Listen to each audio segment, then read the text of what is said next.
Welcome to Oneness and Wellness. I'm here with Dr. Larry Handler, and we're talking about the work that he does with Papa, and that is physicians as advocates, patient advocates. Right. So that's really a wonderful thing happening, because the healthcare system today, to try to navigate it for anyone, is difficult. So, and then if you have something wrong with you, you know, that makes it even worse. So we're going through difficult times, that's for sure. So what a wonderful, and how did you begin this, Papa? Well, I've been an advocate for patients for many years, family, relatives, friends.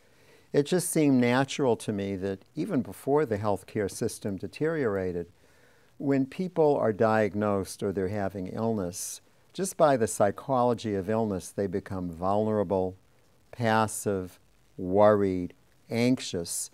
And so someone has to be there for them who has medical knowledge and can interpret all these different venues. Because if we can quiet down the anxiety of the whole process, we can make people happier and illness gets better more quickly.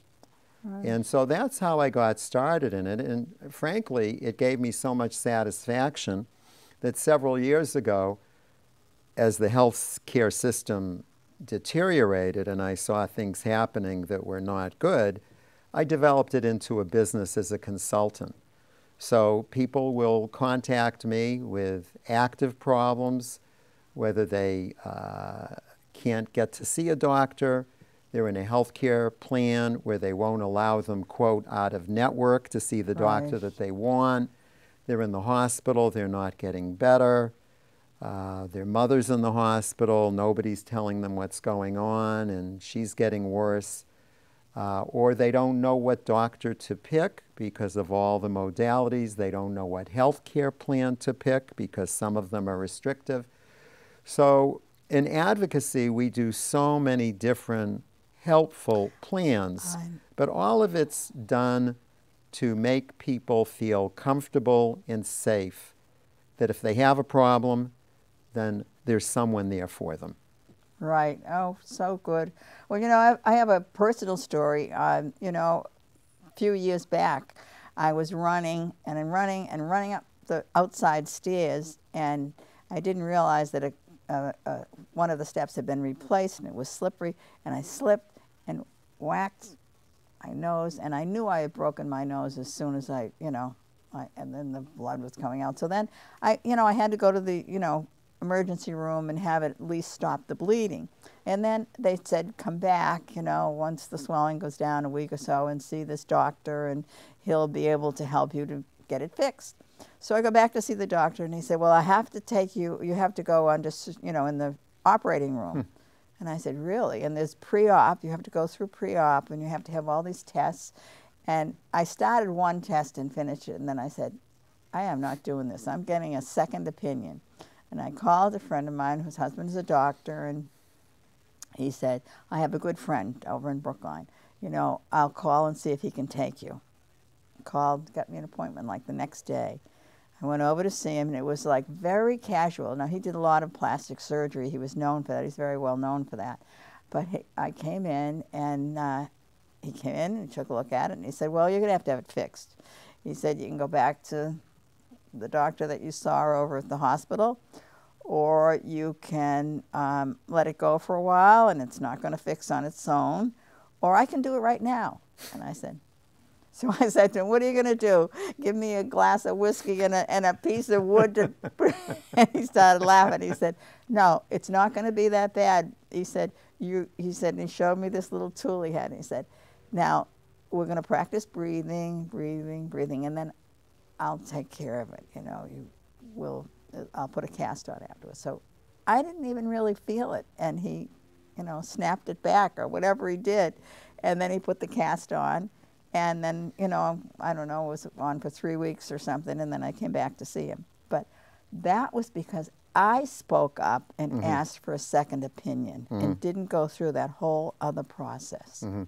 But most people would not know enough to do that. That's why I think the work that you're doing as a patient, advocate is wonderful, We all need you. Well, thank you. And that brings up a very important point. I think trust is very, very important. But when it comes to something being done to your body, everything has a potential complication. So whether it's your nose, whether it's you fractured your ankle, whether it's a knee, whether it's a gallbladder, even though you've seen someone who's highly respected, it can hurt to get a second opinion.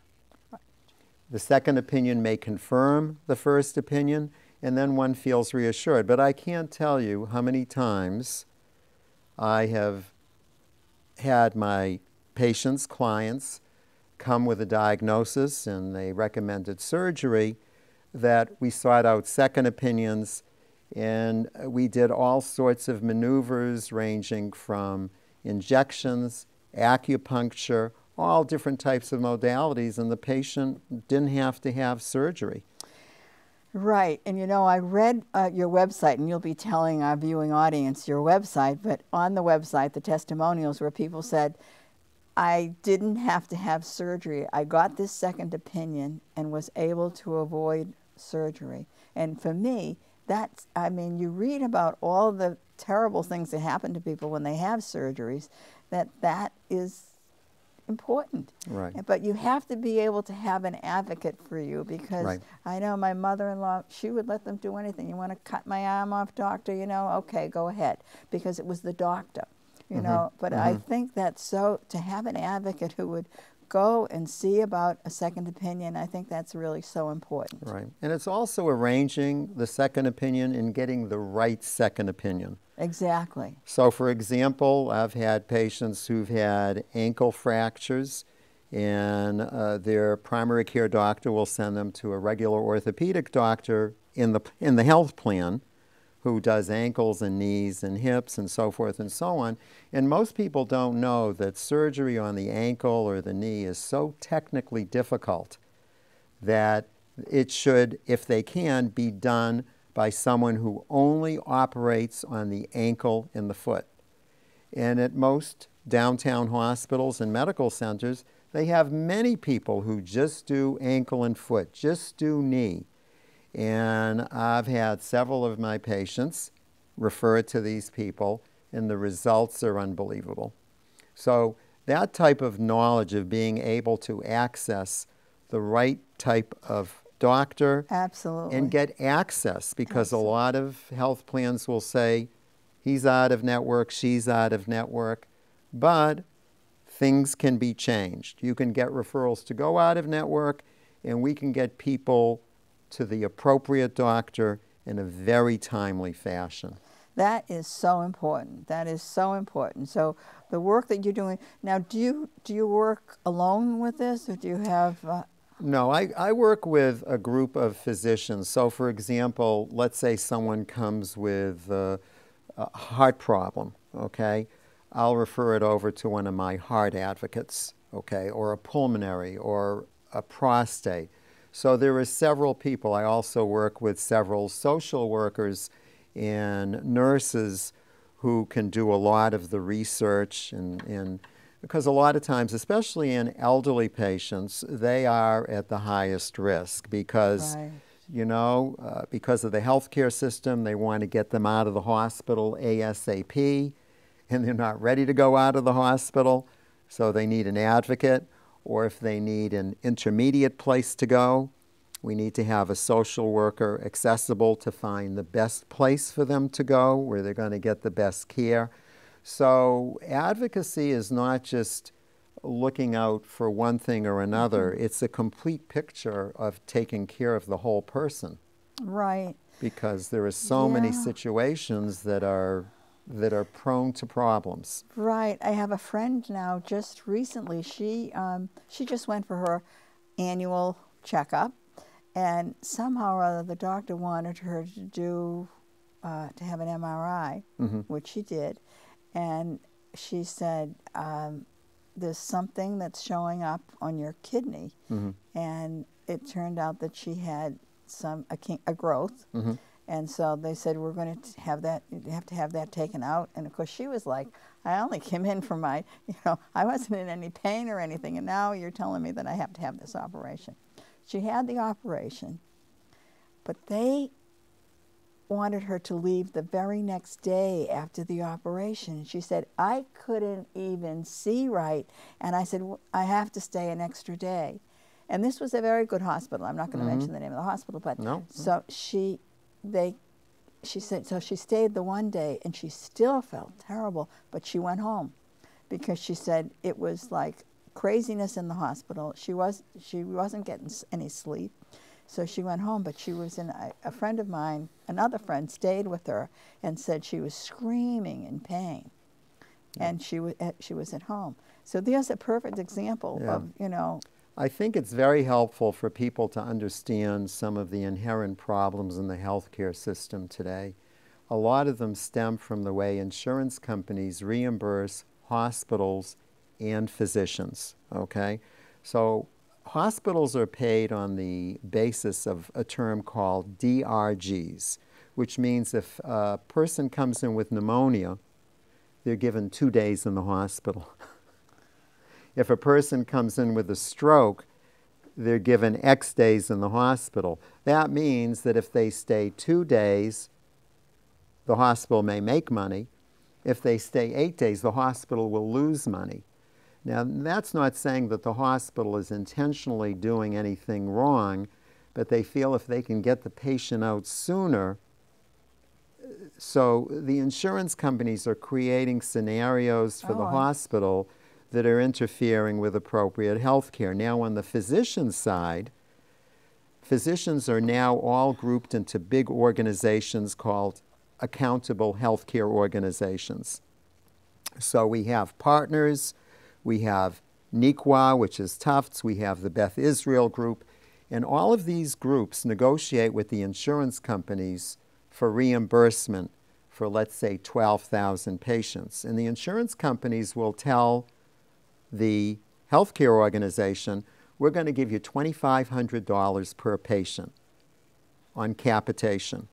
If you spend more of that on your huge group, you're going to be in the negative. And if you save money during the year, you get that as a bonus at the end of the year to be divided up amongst you as a performance bonus. Now, one can see the inherent problems in this type of situation. If we ever did that with our plumber or electrician, in other words, pay them on the basis of capitation, they'd never show up. They'd have no incentive.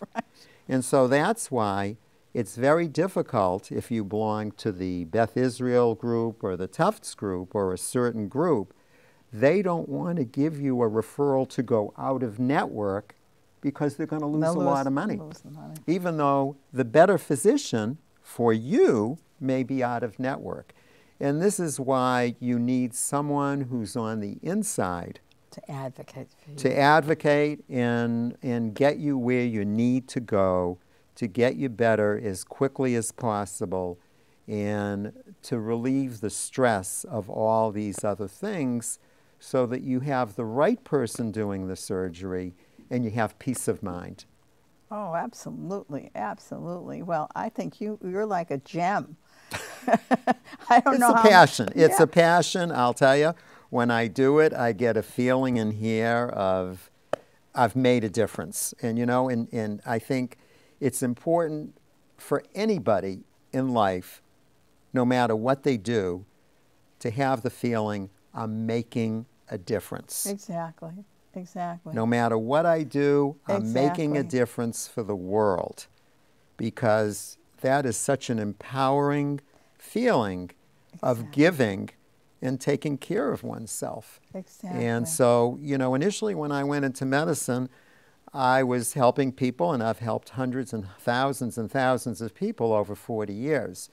But now I see it as an evolution of helping people when they need it the most, being there for them. We have this expression in our group called, don't leave home without an advocate. That's a good one. I like it.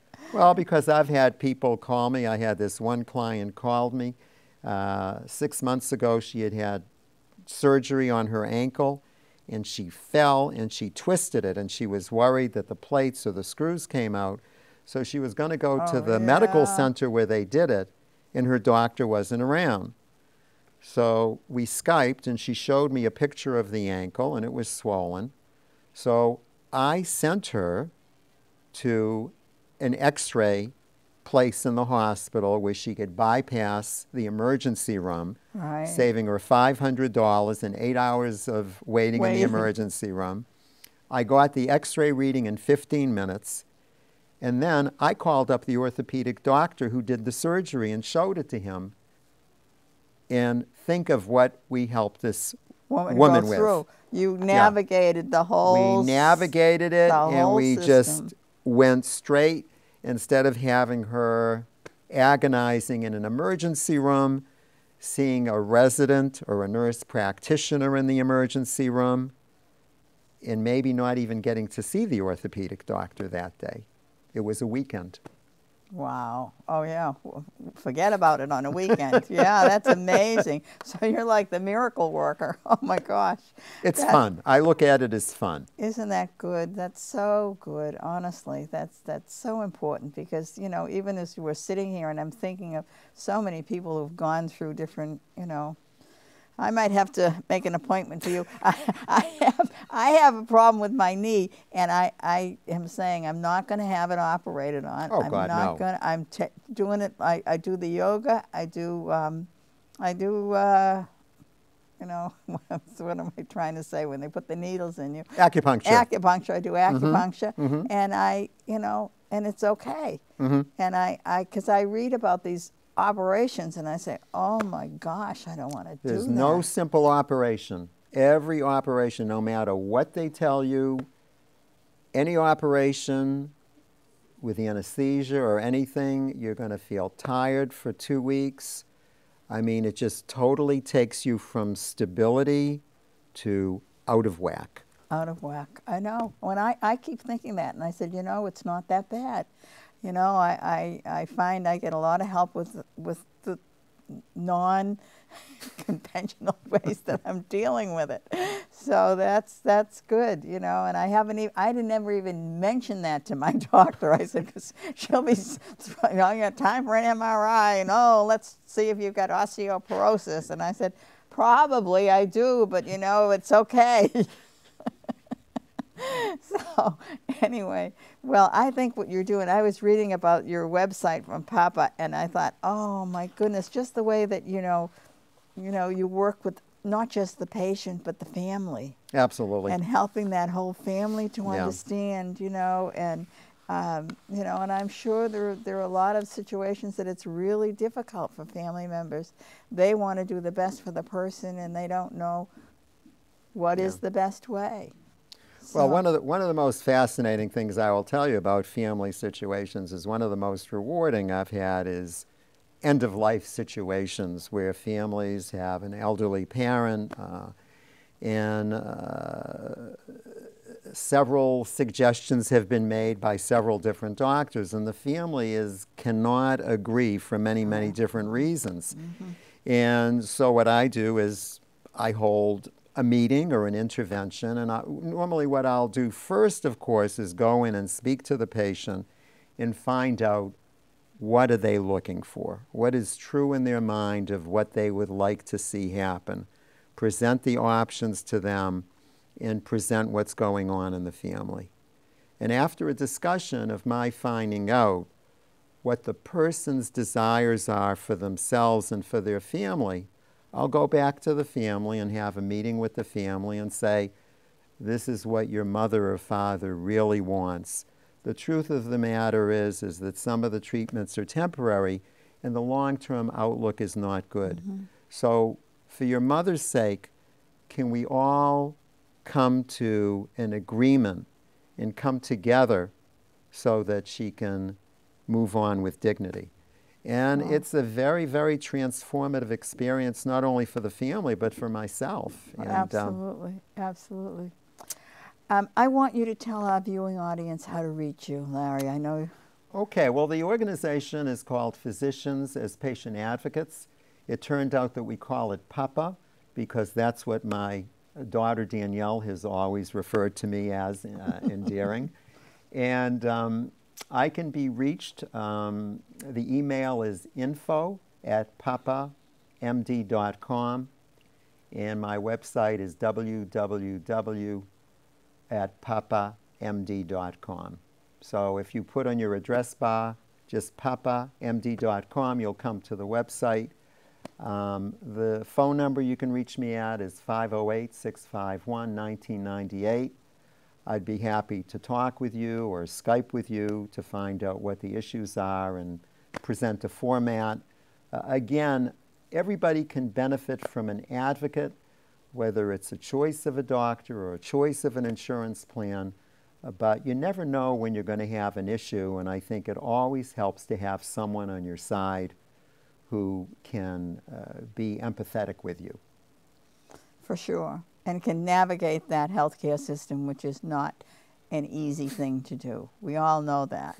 And it seems to get worse and worse. And some of the information that you gave today that I had no knowledge about, to know, you know, but knowing that somewhere in there, you know, who's benefiting from this, you know, and so to hear that, it's really, that's where we are. And so the reality is we can all use an advocate, for sure. Mm-hmm. Yeah, and I know. And, you know, my neighbor just went into, you talked about end of life, my neighbor just went into hospice, and he's really, I went to see him the other day, and he's really doing well. And he's so funny because he said, I'm an atheist. And then his family wanted to bury him in, in this really Christian ritual. And he said, and I suppose I shouldn't be worried about what they're going to do. I won't be around. And I said, but you have something to say about it. You know, what do you want to say? I said, and besides, you may call yourself an atheist, but I said, really, you're really maybe a humanist because you love the gardening and you love taking care of the flowers and you put together this beautiful greenhouse that we have here in Dedham. You know, you worked so many years on that. And so I said, you know, think about what you would like, you know, and that's important, you know, not that it's not up to other people, it's up to you, you know, what would you like as this end of life, you know, service. So we had this wonderful discussion and, you know, talk with him and then I massaged his feet. He said, nobody did it. Can you cut my nails, Joe? I said, no, I didn't bring that, but I can massage. I brought lotion for your feet. But anyway, it was, he's really quite a nice man. But I think that's what people don't think about, that you have choices about, you know, even choices. At the end of life, you have that's choices. Right. Choices, and everybody can heal. I tell people I'm a Reiki practitioner, and you know, I treat a lot of my patients with Reiki, which is healing energy. It's using your hands to transmit positive energy to people. And what you did with your friend's feet and all this type of healing is so important. Everybody has the capacity to heal. To heal.